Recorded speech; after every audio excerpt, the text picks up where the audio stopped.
AITA for packing my girlfriend's bags after she threatened to leave just to make me beg? Imagine getting a text at 2 in the afternoon on a random Tuesday that says, "I am going to leave you. Do not ask why." For most people, that would be the beginning of a breakdown. Missed calls, desperate texts, a guy begging for an explanation. But for me, Derek, it was the moment something turned off inside and something better turned on. My girlfriend Brianna did not really want to break up. She wanted an audience. She wanted to see her boyfriend of 3.5 years crawling, begging, asking what he had done wrong. The plan was simple: go out, drink with her friends, post some provocative stories, and return home to find a broken man she could control again. What she did not expect was for me to believe her to the letter. When she opened the door around midnight, a little buzzed and full of herself, she did not find a crying man. She found 5 suitcases perfectly packed, labeled with my handwriting, and ready to walk out of my life.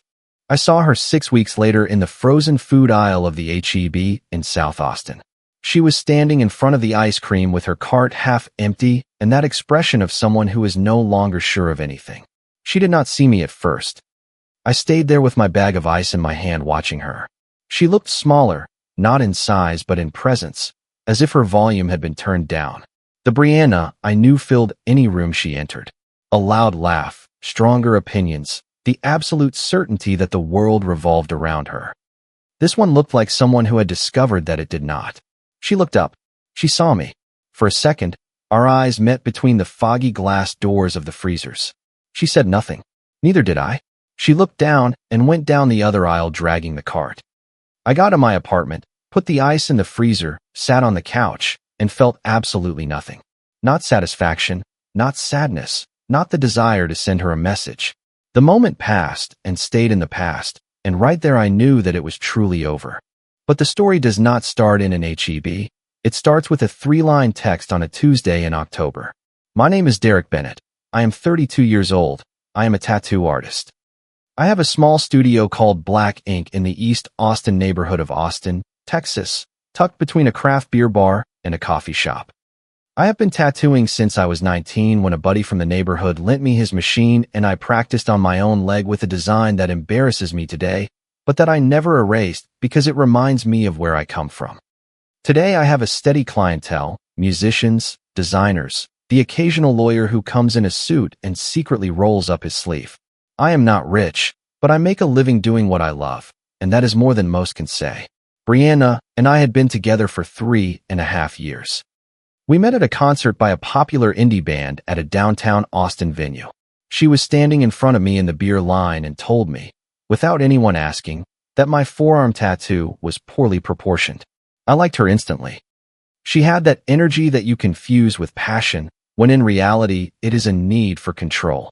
We had been living together for 2 years in an apartment that I rented in Bolden Creek, 3rd floor, with a balcony facing the street and a black cat named Shadow, because Brianna loved that mysterious vibe.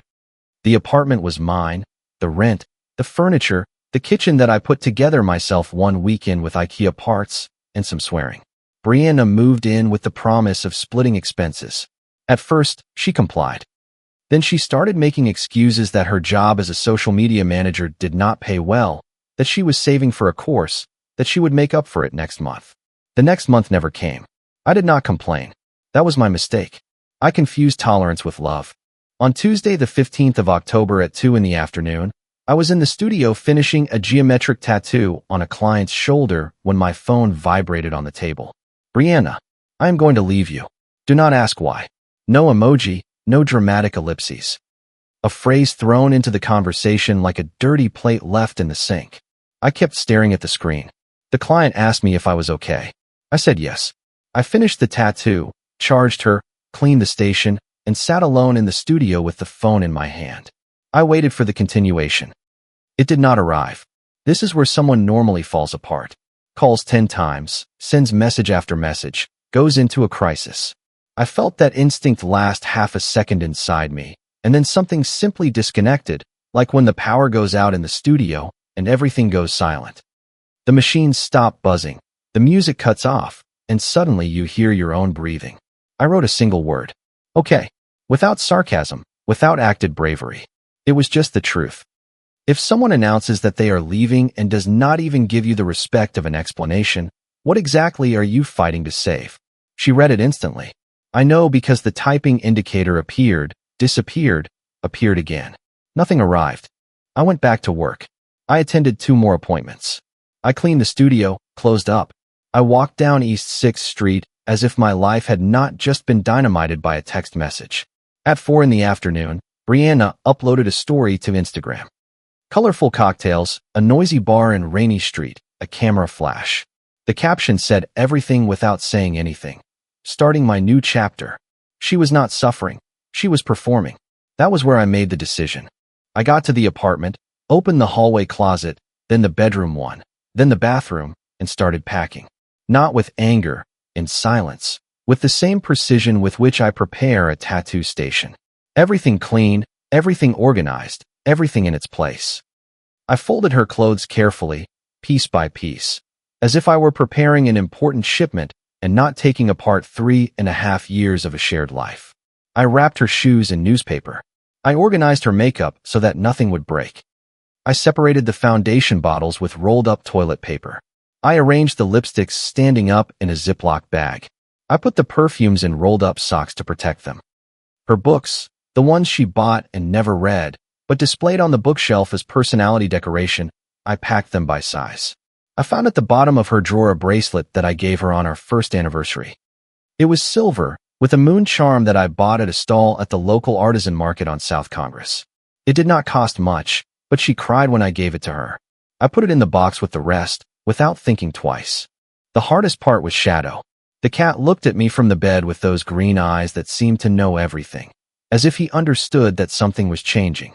I prepared his carrier with his blanket inside. I put food and water. You are not to blame for anything, buddy, I told him. And he meowed once as if saying, I know. I labeled each suitcase with a black marker, with my clear tattoo artist handwriting. Winter clothes, shoes fragile, bathroom and makeup, books and miscellaneous, Shadow's things, because the cat was going with her, he was hers. By the time the sun went down, everything that belonged to her was packed, closed, and stacked next to the apartment door. She did not know she was going to find that. She was in some bar drinking cocktails, expecting to return home and find a destroyed man waiting for her. A man she could handle with a half-hearted apology and an I was stressed. She arrived at 11:47 at night. I know the exact time because I looked at the microwave clock when the door slammed hard enough to make the colorful art print we had in the hallway shake.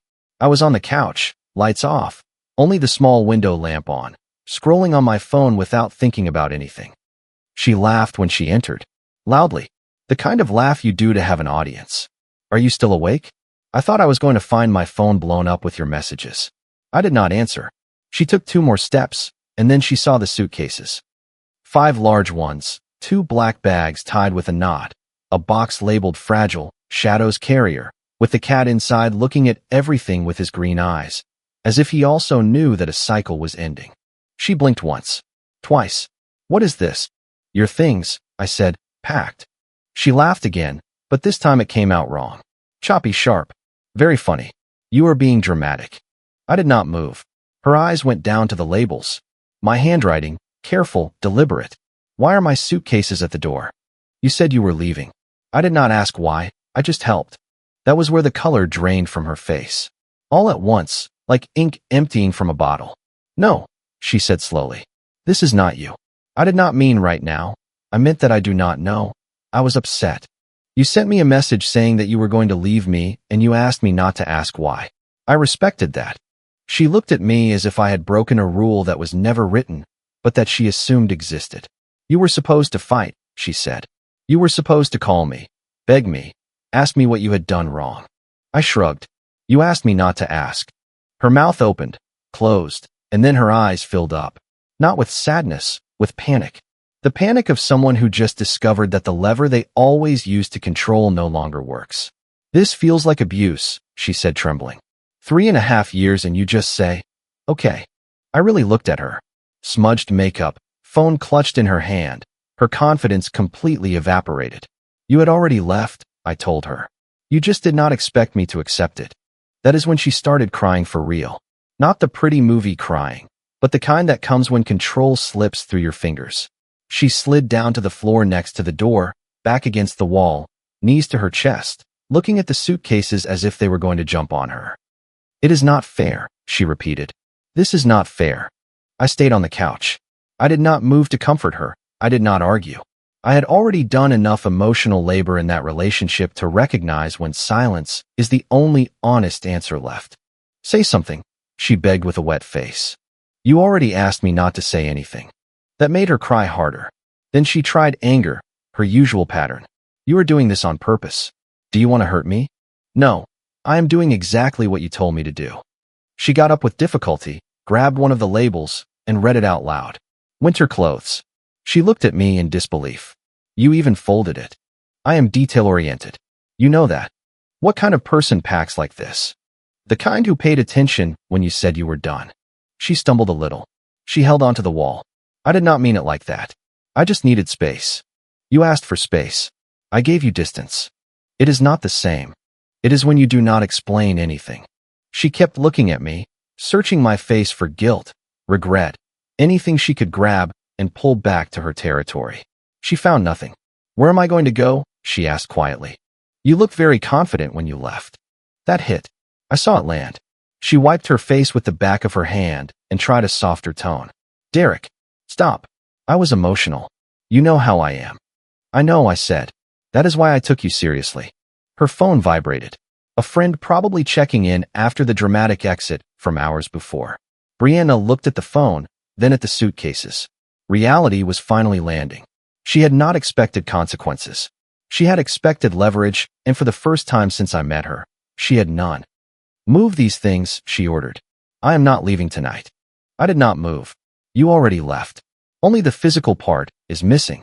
She gave a dry laugh. "Did you rehearse that phrase?" "No, I just stopped improvising." That really ignited her. She started pacing back and forth, barefoot, her heels abandoned by the door, like everything else she threw away without thinking. "You are acting as if I had crossed a line with someone else." I went out. I had a few drinks. "My God, you did not break this by going out," I said. "You broke this by leaving and telling me not to ask why. So now I am the villain. I am no longer handing out roles. I am just closing the scene." She stopped and stared at me, memorizing me, to miss or to resent. Probably both. "You know what?" she said slowly. "Everyone who came before you begged. Everyone." "It must have been exhausting for them," I answered. Her eyes narrowed. "You think you are better than them." "No, I just think I stopped applying for the vacancy." Then came the guilt, her specialty. "I gave you everything," she said with her voice trembling just enough to sound sincere. "I moved in here. I chose you, and this is how you repay me." I almost laughed. "You did not choose me tonight. You chose to disappear and make me wait."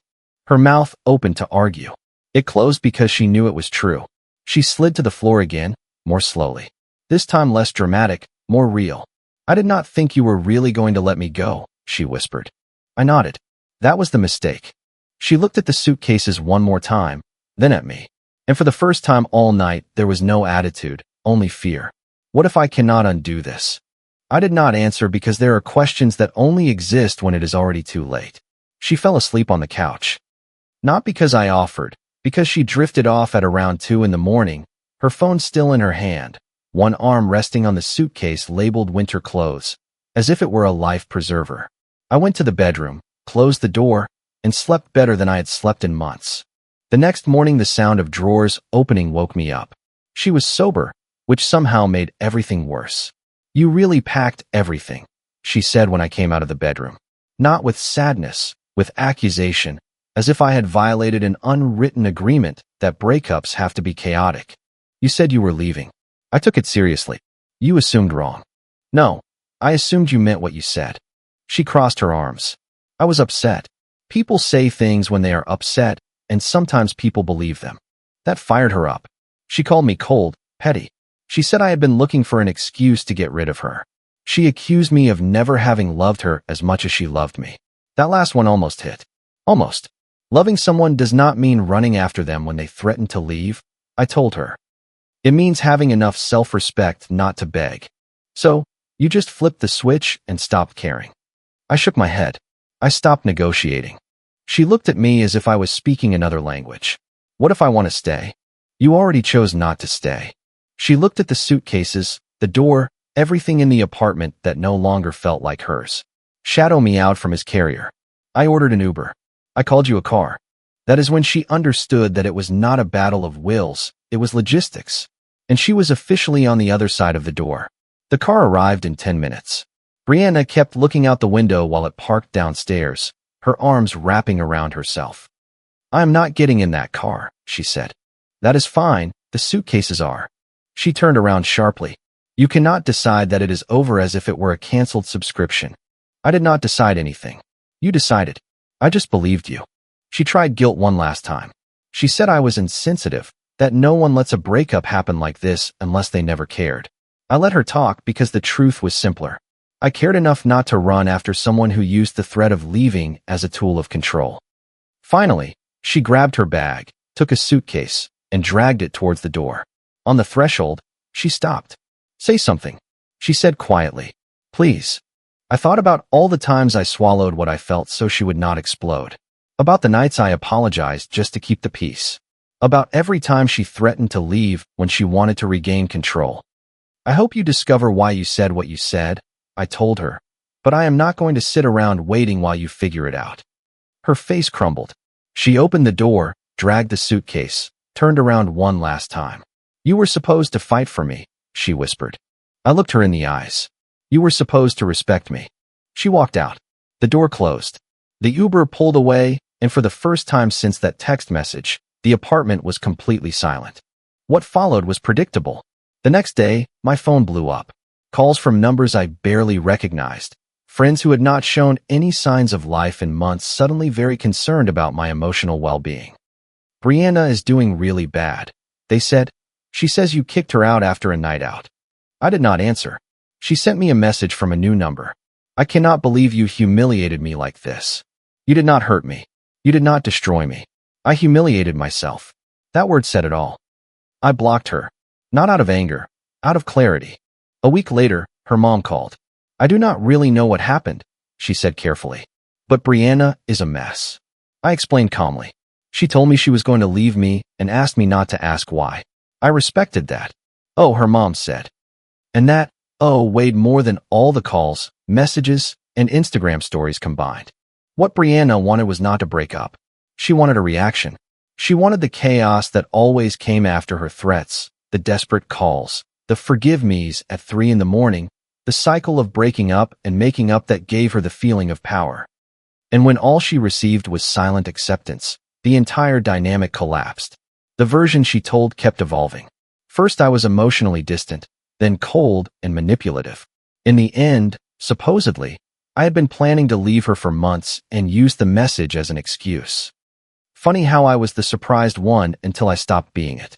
And then came the HEB, the frozen food aisle, the eyes that met between the foggy glass doors, and me arriving home without feeling absolutely anything. Neither satisfaction nor sadness, only calm, because that is what she never understood, that the silence of someone who stops chasing you is not indifference. It is the sound of a person who finally chose themselves. Today the studio is doing better than ever. I hired a young woman named Brooke, 23 years old, fresh out of a design school in Austin, who has a real talent for realistic portraits. Between the two of us, we handle twice as many appointments, and the studio's Instagram went from 2,000 to 9,000 followers in 3 months. The other night, a guy came in to get a phrase tattooed on his forearm that said, "Do not look for me if you did not value me." And I had to bite my tongue not to tell him that I had experienced that in the flesh. Shadow is no longer here. He went with Brianna, and sometimes I miss him more than her, which says a lot.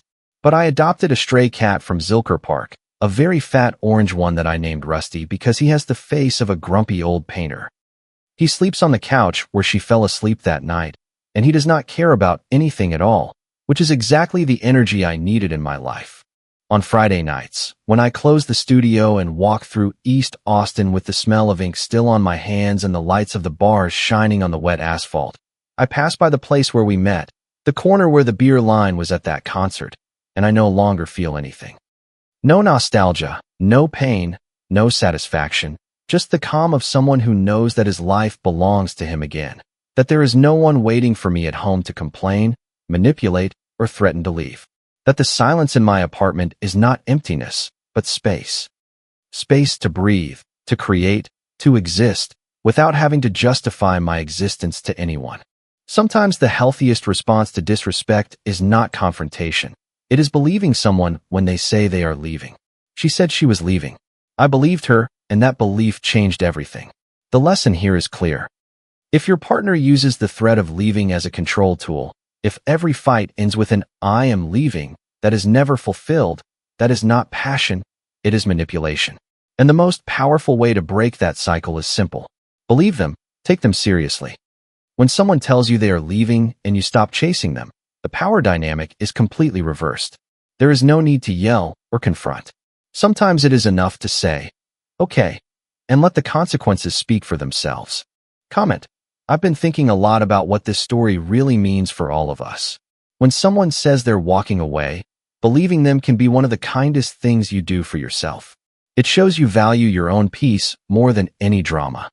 Setting clear boundaries isn't about being cold. It's about protecting the space you need to heal.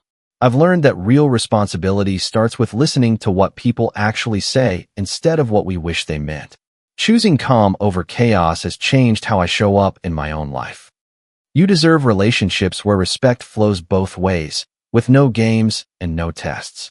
Take a moment today to check in with yourself and ask what boundaries you might need to strengthen. It's okay to choose yourself first. That's not selfish, it's necessary. And when you do, you'll find a kind of quiet strength that feels like coming home. If you liked it, don't forget to leave a comment and support the channel by subscribing. See you in the upcoming stories.